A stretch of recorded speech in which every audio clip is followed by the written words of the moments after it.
Welcome to exam ambition. आज है 15 जनवरी 2021 और 15 जनवरी 2021 से करंट अफेयर्स के जितने भी इंपॉर्टेंट क्वेश्चन बनेंगे सारे आज हम इस वीडियो में डिस्कस करेंगे। तो चलिए स्टार्ट करते हैं। पहला क्वेश्चन है, किस राज्य सरकार ने एक स्कूल एक आईएएस कार्यक्रम की शुरुआत की है? तो इस क्वेश्चन का सही ऑप्शन है बी, केरल। केरल राज्य सरकार ने एक स्कूल एक आईएएस कार्यक्रम की शुरुआत की है। यह कार्यक्रम वैदिक एर्यूडाइट फाउंडेशन के सहयोग से चलाया जाएगा। इस कार्यक्रम के तहत गरीब मेधावी छात्रों को सिविल सर्विसेज तथा अन्य प्रतियोगी परीक्षाओं के लिए मुफ्त प्रशिक्षण दिया जाएगा। कार्यक्रम के तहत राज्य भर से 10,000 छात्राओं को शामिल किया जाएगा। ये है मैप में केरल। केरल की राजधानी है तिरुवनंतपुरम। केरल के मुख्यमंत्री हैं पिनरई विजयन और केरल के राज्यपाल आरिफ मोहम्मद खान। केरल में विधानसभा की 141 सीट है, लोकसभा की 20 सीट है और राज्यसभा की 9 सीट है। नेक्स्ट क्वेश्चन, पुर्तगाल में भारतीय राजदूत के रूप में किसे नियुक्त किया गया है? तो इस क्वेश्चन का सही ऑप्शन है बी, मनीष चौहान। हाल ही में मनीष चौहान को पुर्तगाल में भारतीय राजदूत के रूप में नियुक्त किया गया है। यह है मनीष चौहान। मनीष चौहान वर्तमान में विदेश मंत्रालय में संयुक्त राष्ट्र आर्थिक एवं सामाजिक शाखा में संयुक्त सचिव के रूप में कार्यरत हैं।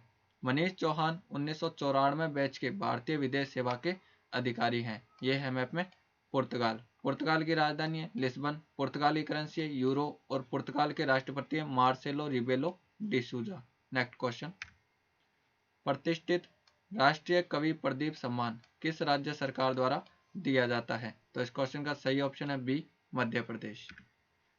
प्रतिष्ठित राष्ट्रीय कवि प्रदीप सम्मान मध्य प्रदेश के संस्कृति विभाग द्वारा दिया जाता है। वर्ष 2019 के लिए यह पुरस्कार उत्तर प्रदेश के कवि डॉक्टर कुंवर बेचैन को दिया गया है, जबकि 2020 के लिए उत्तर प्रदेश के ही कवि डॉक्टर शिव ओ अमर को यह पुरस्कार दिया गया है। मध्य प्रदेश के संस्कृति विभाग द्वारा इस पुरस्कार की स्थापना 2012 में की गई थी। गौरतलब है कि मध्य प्रदेश के कवि प्रदीप ने प्रसिद्ध देशभक्ति गीत ए मेरे वतन के लोगों को लिखा था। यह है मैप में मध्य प्रदेश। मध्य प्रदेश की राजधानी है भोपाल। मध्य प्रदेश के मुख्यमंत्री हैं शिवराज सिंह चौहान और मध्य प्रदेश की राज्यपाल आनंदीबेन पटेल। मध्य प्रदेश में विधानसभा की 230 सीट है, लोकसभा की 29 सीट है और राज्यसभा की 11 सीट है। नेक्स्ट क्वेश्चन, किस फिल्म को इंटरनेशनल फिल्म फेस्टिवल उर्वटी में बेस्ट डॉक्यूमेंट्री शॉर्ट फिल्म का अवार्ड दिया गया है? तो इस क्वेश्चन का सही ऑप्शन है A, before I die. International film festival उर्वटी में बेस्ट डॉक्यूमेंट्री शॉर्ट फिल्म का award before I die film को दिया गया है। Before I die short film doctor Ramji Lal Jaymal के जीवन पर आधारित है। डॉक्टर रामजी लाल जयमल को फ्लावर मैन भी कहा जाता है। बिफोर आई डाई मूवी का निर्देशक नकुल देव ने किया है। युवा क्लबों के माध्यम से समाज सेवा करने वाले डॉक्टर रामजी लाल जयमल हरियाणा राज्य के निवासी थे। इन्होंने गांव में फूलों की नर्सरी से कार्य शुरू किया और फूलों के पौधे सार्वजनिक स्थलों और सड़कों के किनारे लगाने का कार्य किया था। नेक्स्ट क्वेश्चन, हाल ही में प्रसिद्ध व्यक्ति प्रकाश राव का निधन हो गया है, वह किस क्षेत्र से संबंधित है? तो इस क्वेश्चन का सही ऑप्शन है डी, समाज सेवा। हाल ही में प्रसिद्ध व्यक्ति प्रकाश राव का निधन हो गया है, वह समाज सेवी थे। प्रकाश राव चाय बेचकर बस्ती के गरीब बच्चों को मुफ्त शिक्षा प्रदान किया करते थे। वर्ष 2019 में समाज सेवा के लिए राष्ट्रपति ने प्रकाश राव को पद्मश्री पुरस्कार से सम्मानित किया था। ये थे प्रकाश राव। प्रकाश राव को ह्यूमन राइट्स अवार्ड, भारत विकास सम्मान इत्यादि मिले थे। प्रकाश राव मूलतः ओडिशा राज्य के रहने वाले थे। Next question, wave one survey report के अनुसार किस राज्य के वयस्क योगा अभ्यास में शीर्ष पर हैं? तो इस क्वेश्चन का सही ऑप्शन है A, Punjab. Wave one survey report के अनुसार पंजाब राज्य के वयस्क योग अभ्यास के मामले में शीर्ष पर है। इस सर्वे रिपोर्ट के अनुसार योग अभ्यास के मामले में दूसरे स्थान पर नागालैंड और तीसरे स्थान पर झारखंड राज्य है। सबसे खराब प्रदर्शन मिजोरम राज्य का है, जहां 1% लोग भी योग अभ्यास नहीं करते हैं। सर्वे रिपोर्ट के अनुसार केरल की 98 वर्षीय बुजुर्ग नन्नामल भारत की सबसे बुजुर्ग योग गुरु है।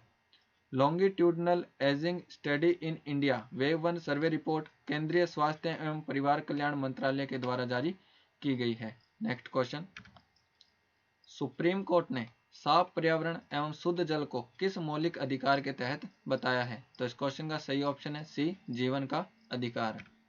हाल ही में सुप्रीम कोर्ट ने साफ पर्यावरण एवं शुद्ध जल को जीवन जीने के मौलिक अधिकार के तहत शामिल किया है। संविधान के अनुच्छेद 21 के तहत जीवन जीने के अधिकार को शामिल किया गया है।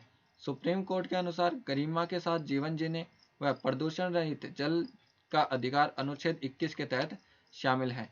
सुप्रीम कोर्ट के अनुसार अनुच्छेद 47 और अनुच्छेद 48 में क्रमशः जन स्वास्थ्य और पर्यावरण संरक्षण करना राज्यों का दायित्व है। अनुच्छेद 21 के तहत भारत सरकार ने नागरिकों को स्वच्छ एवं स्वस्थ पर्यावरण उपलब्ध कराने के लिए राष्ट्रीय हरित न्यायाधिकरण अधिनियम 2010 पारित किया था, जिसके तहत अक्टूबर 2010 में राष्ट्रीय हरित न्यायाधिकरण एनजीटी की स्थापना की गई थी। वर्तमान में एनजीटी का मुख्यालय नई दिल्ली में है। वर्तमान में भारत के मुख्य न्यायाधीश शरद अरविंद बोबड़े हैं। नेक्स्ट क्वेश्चन, भारत की नई विदेश व्यापार नीति को कब लागू किया जाएगा? तो इस क्वेश्चन का सही ऑप्शन है बी, 1 अप्रैल 2021।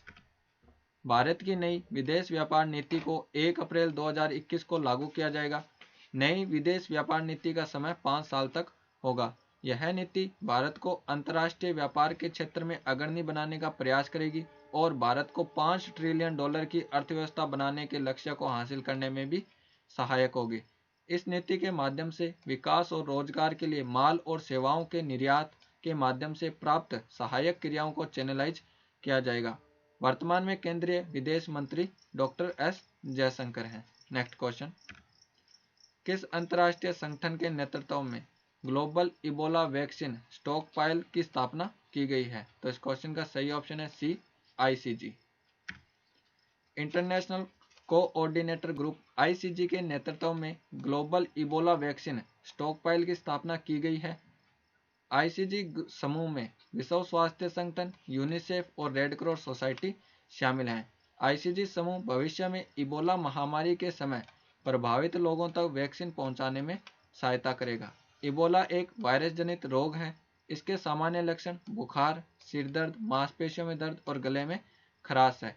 इस रोग का वाहक चमगादड़ है। नेक्स्ट क्वेश्चन, हाल ही में वन प्लेनेट समिट का आयोजन किस देश में किया गया है? तो इस क्वेश्चन का सही ऑप्शन है ए, फ्रांस।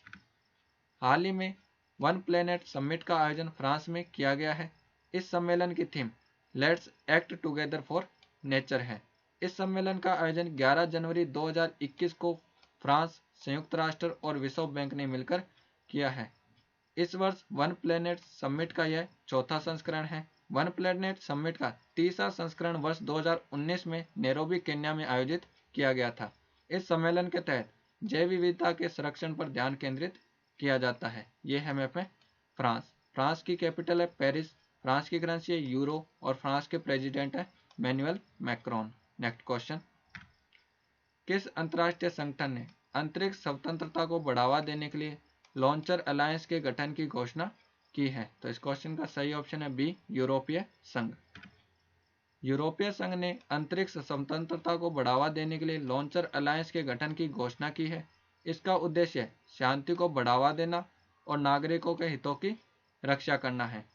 यूरोपीय आर्थिक समुदाय की स्थापना 1 जनवरी 1958 को यूरोप के इनर 6 कहे जाने वाले 6 देशों France, Germany, Italy, Belgium, Netherland और लग्जमबर्ग ने मिलकर रोम की संधि के माध्यम से की थी। यूरोपीय आर्थिक समुदाय का नाम 1 नवंबर 1993 को बदलकर यूरोपीय संघ कर दिया गया। यूरोपीय संघ का मुख्यालय ब्रुसेल्स, बेल्जियम है और इसके वर्तमान सदस्य देश 27 हैं। नेक्स्ट क्वेश्चन, सड़क सुरक्षा सप्ताह 2021 का आयोजन कब से कब तक किया जाएगा? तो इस क्वेश्चन का सही ऑप्शन है ए, 11 जनवरी से 17 जनवरी। सड़क सुरक्षा सप्ताह 2021 का आयोजन 11 जनवरी से 17 जनवरी 2021 तक किया जाएगा। इस सप्ताह का उद्देश्य भारत में सड़कों पर चलने वाले लोगों की सुरक्षा और यातायात के नियमों के बारे में जागरूकता बढ़ाना है। सड़क सुरक्षा सप्ताह 2021 का विषय safe yourself to save your family है। इस वर्ष सड़क सुरक्षा सप्ताह का 32वां संस्करण आयोजित किया जा रहा है। वर्तमान में केंद्रीय सड़क परिवहन एवं राजमार्ग मंत्री नितिन गडकरी हैं। नेक्स्ट क्वेश्चन, केंद्रीय मंत्रिमंडल ने भारत और किस देश के बीच वैज्ञानिक और तकनीकी सहयोग हेतु समझौते को स्वीकृत किया है? तो इस क्वेश्चन का सही ऑप्शन है बी, संयुक्त अरब अमीरात। केंद्रीय मंत्रिमंडल ने भारत और संयुक्त अरब अमीरात के बीच वैज्ञानिक और तकनीकी सहयोग हेतु समझौते को स्वीकृत किया है। यह समझौता भारत के पृथ्वी विज्ञान मंत्रालय और राष्ट्रीय मौसम विज्ञान केंद्र ने संयुक्त अरब अमीरात के साथ किया है।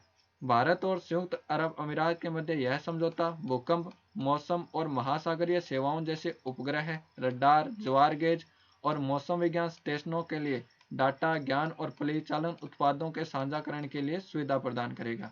ये है मैप में संयुक्त अरब अमीरात। इसकी कैपिटल है अबू धाबी, यूएई की करेंसी है दिरहम और यूएई के राष्ट्रपति हैं खलीफा बिन जायद अल नह्यान। ये वीडियो आपको कैसा लगा हमें कमेंट बॉक्स में लिखकर जरूर बताएं और हमारे इंस्टाग्राम और टेलीग्राम चैनल को भी फॉलो करें।